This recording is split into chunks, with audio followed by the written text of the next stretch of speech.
Greetings and welcome to Youtique Bridal.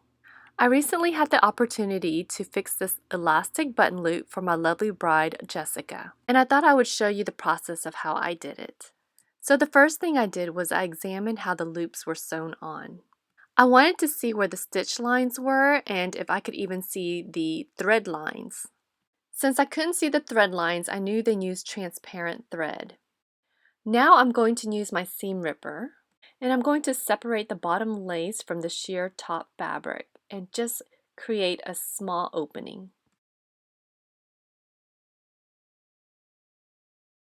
Now I'm going to tuck the loose end inside that opening. And if needed, I'm just going to use my seam ripper to also help tuck it in. Now that it's in between the fabrics, I am going to push it together, and then I'm going to stitch the base of the loops together.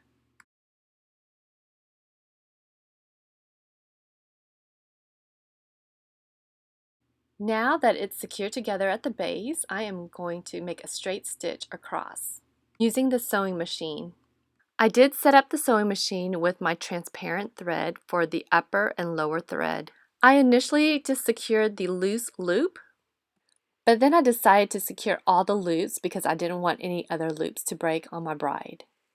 And because this is a transparent thread, it will go through the sewing machine a little bit slower, so just make sure you take your time and just be patient.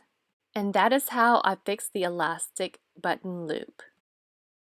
Thank you for watching, and if you enjoyed this tutorial, make sure you click the like, subscribe, and the bell so that you can be notified when new tutorials come out.